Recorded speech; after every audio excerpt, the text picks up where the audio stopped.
100,000 ساڵ بەڵگە چییە لەسەرەوە بەڵگەیەکم بۆ بێنە تاوەگەش بڵێم ئاجا چۆن وا دەبێت 100,000 ساڵ هەزار بدرێت ئەوی تریشیان لەوانەیە ئەمڕۆ بمرێت و سبەینە قیامەت بێت چۆن دەبێت دەڵێن بەڵگە چییە لەسەرەوە کار خوای پەروەردگار باسی ئەوەی کردووەکە ئینسان بە گوێرەی کردەوەکانی خۆی مامەڵەی لەگەڵ دەکرێت هەم لە قەبریدا و هەم لە قیامەتیشیدا يعني عذابي قبر جیاوازە لەگەڵی قیامەت هی قبری تاواگەر بە قیامەت جەر ببینەوە نییە بڵێ لا براكم عذابي قبريش تخفيف عذاب قيامته ومسلمان تخفيفه يعني او عذاب الدنيا سرشيك دبيني دانشيك ونمنا آزارك خفتك مشكلتك مصيبتك بسرده او هم الى عذاب قبر قيامتك كم دكاتره روح تشان مصيبتي روح تشان لعذاب قبر قيامتك كم دكاتره عذاب قبر لعذاب قيامتك كم دكاتره يعني اخوي برجع عادله بتشوكترين شد بسرد إلا بون منكتو مستحقي لسطح هشتا عذاب بي سريشيك توش دبي أو نسبتك دادا بزي دلقك بقاش دا بروا أو نسبتي اشتد دادا بزي عذابي قبل بدري نسبتك دادا بزي رغم هو بوتشيا مسلمان هو مسلمانة أي إنساني كافر هلا جهنم دايا هلا عذاب دايا جاء بون منقل 100,000 سالة بابلين لقبر دا عذاب ددري ونيا ما مسلمانك بعضك كافري كيشنيه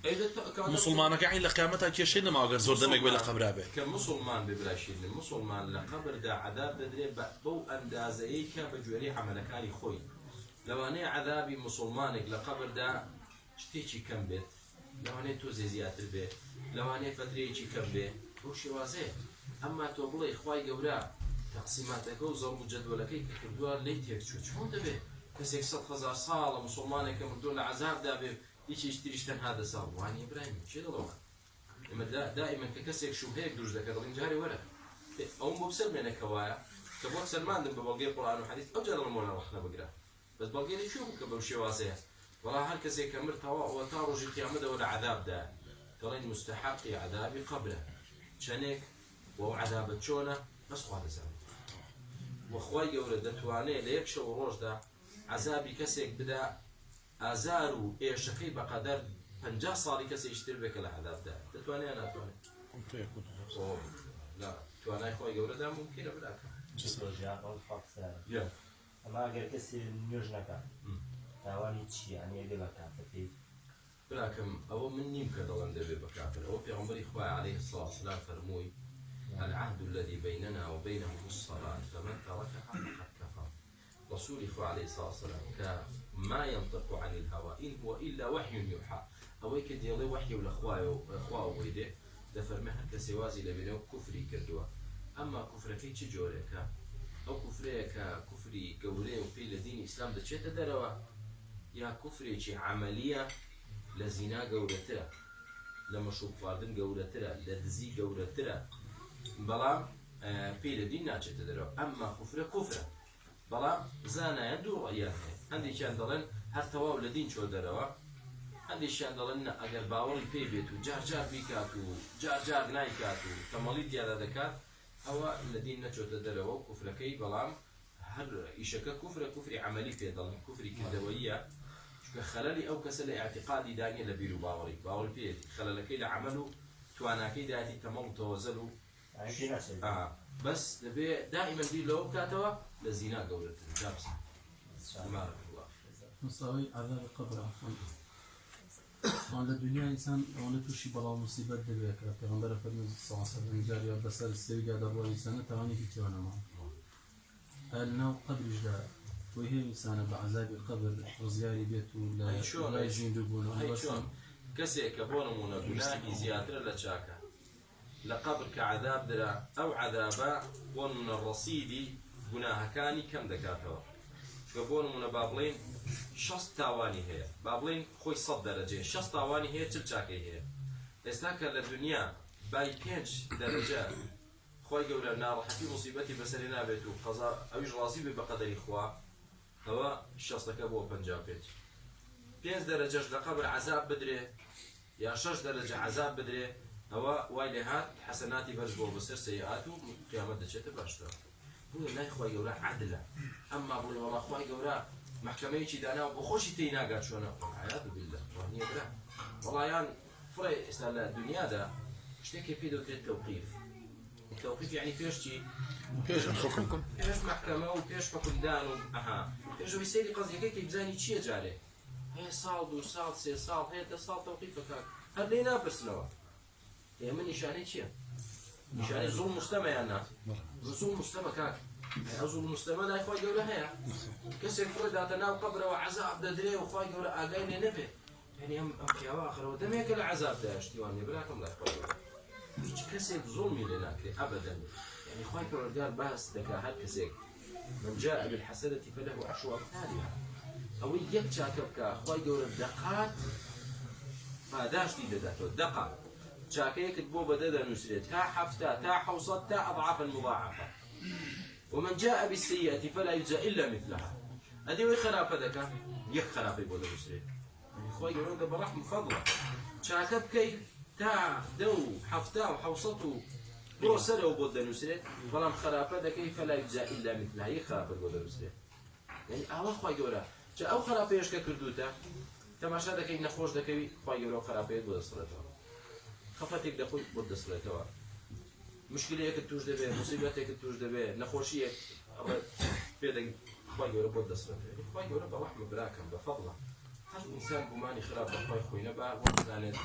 ويا أو كساني كده نجوا رحنا ندق زين آفتو بلاكان لو ده كده لا الإسلام يجوز شارع زانية دي سر بخور رحنا دقريته وهذا زانت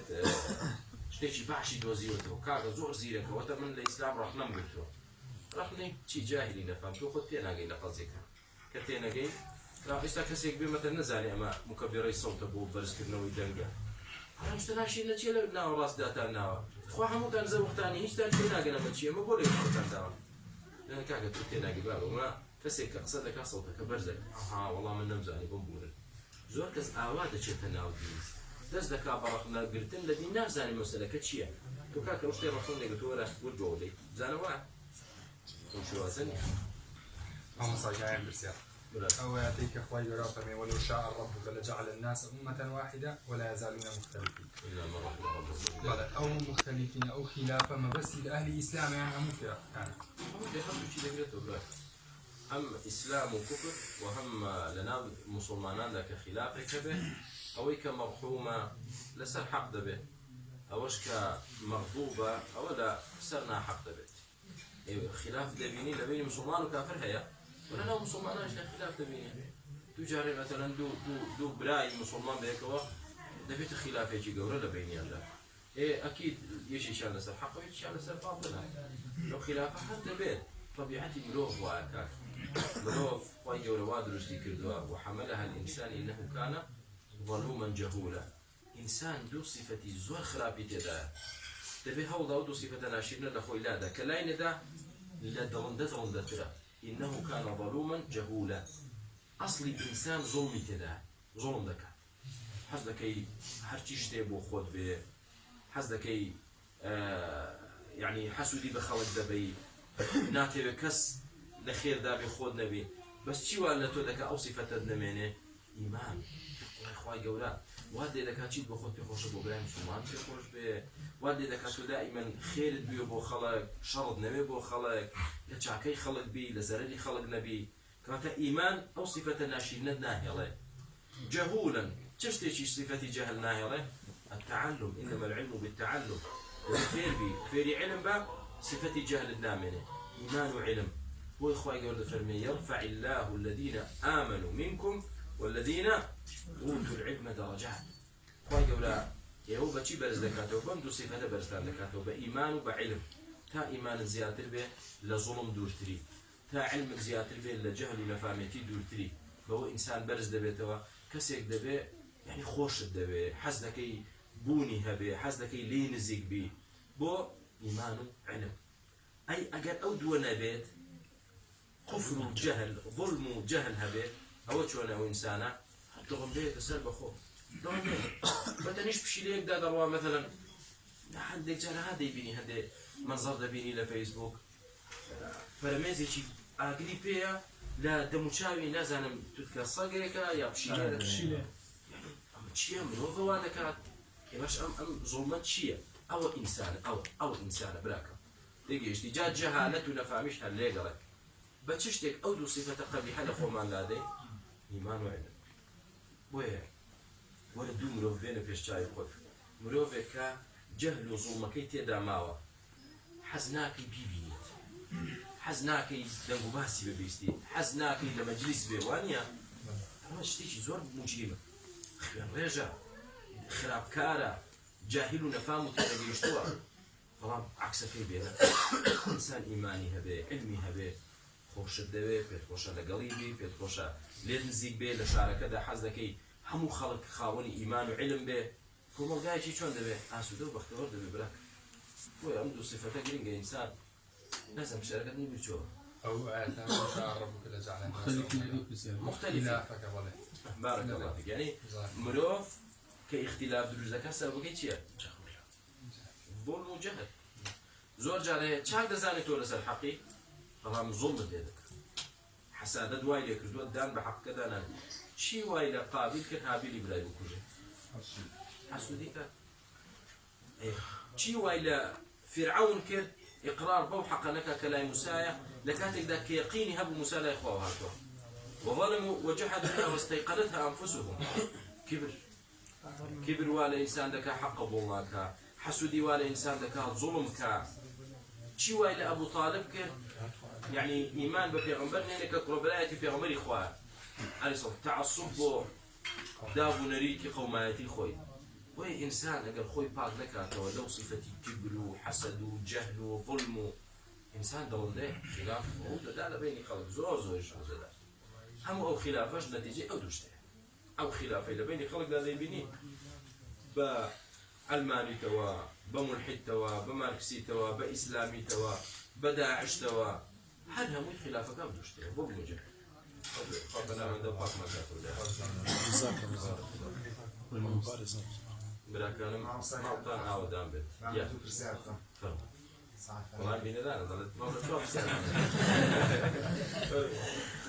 يعني كم دباري فاتحة فاتحة